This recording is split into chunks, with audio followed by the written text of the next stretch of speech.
Hey, welcome to the channel. My name is Ike Wellhausen. Thank you so much for stopping by. Go ahead and drop a like and subscribe, and I hope you enjoyed this video.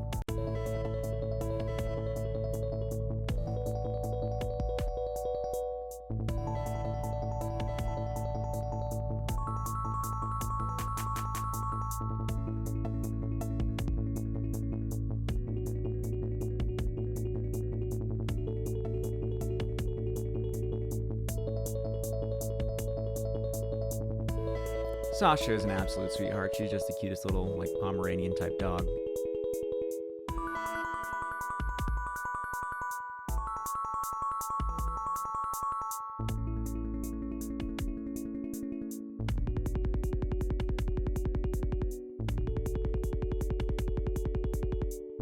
What you'll see me doing here is I'm adding twine so that I can hold up the insulation, being my Havelock wool.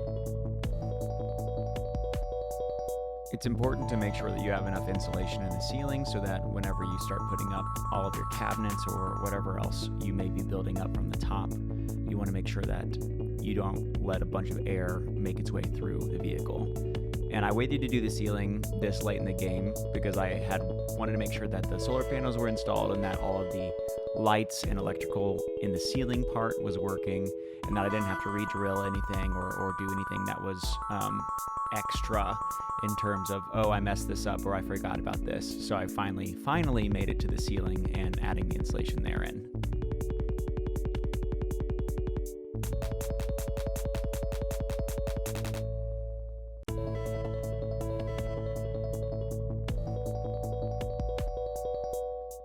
Side note, I did have to get some polyboard because I ran out of insulation. I didn't have enough of the Havelock wool. That was an oversight on my end. I just ended up putting it in places I didn't expect to. Anyhow, at this point, my father and I decided we would go ahead and put in the sheet board.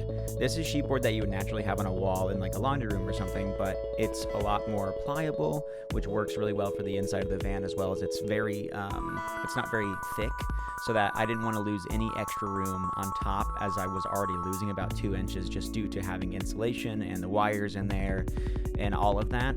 This seemed to be the most practical decision. What you can see is I had pre-cut all of the lights where they were going to be, and luckily with my foresight had already wired them, and all I had to do was connect them back in as I put the sheet up. And the way that we connected it was we made sure to use all sorts of pre-marking on all of the boards so that we knew where we were going to attach the board to the actual frame of the vehicle. We used rivets to connect the sheet board to the van structure. And we did have to use a different type. We used aluminum rivets at certain points. We used steel rivets at certain points. It all has to be done by hand, so it is a bit of a process. But it seemed to work out just fine as we went along.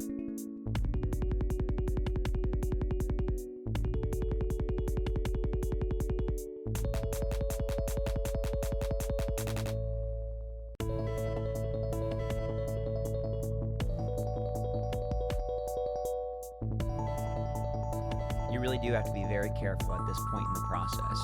What you'll see is I use all these little blue tape markers to kind of indicate where I'm going to be drilling and going into the ceiling. If you're not careful, you will put a hole in the ceiling, and when I tell you I made that mistake and didn't know what was going on, why I had a little leak for a while that could have really ruined a lot of things about my vehicle. I had apparently at some point drilled a hole, and it was underneath a solar panel, and I couldn't see it, so I kept having water leak into the vehicle after this process, and I kept trying to fill it up. And I mean, when I say I use sealant on every inch of the roof, I did, until I finally found the one hole, and as soon as I found it and was able to dry out everything, it cleared up, and there hasn't been a leak since. So really try to be as careful as you can during this process.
What you'll see here is my dad and I using the rest of that foam board for all of the insulation in the upper parts of the walls. We ran out of the Havelock wool insulation and had to substitute it with this, which I'd already bought for those sections in the roof where I'd run out. So it fit very well into these smaller spaces. And actually, some of them even I didn't have to apply much adhesive at all because they kind of fit perfectly in between the sheet metal bars, etc.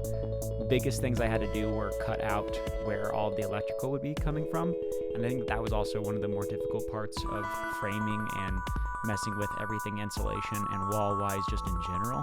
So just kind of have that in your mind whenever you're building something like this.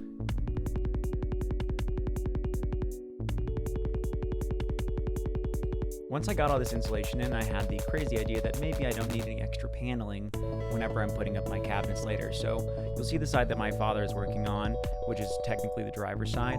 I leave that completely bare, and I only in this moment add a panel above where the bed is, as well as where the sliding door is, because that will not be covered by any sort of cabinetry. And essentially this was it. I was able to finish the walls and setting up the electrical for the rest of the vehicle, which you will see shortly in the next video. Thank you so much for coming along on this journey. I think it was one of the more difficult things that I'd done, but I'm very excited with how the product turned out, and I can't wait to show you what else I have going on with the van. Come back next week, and until then, see you later.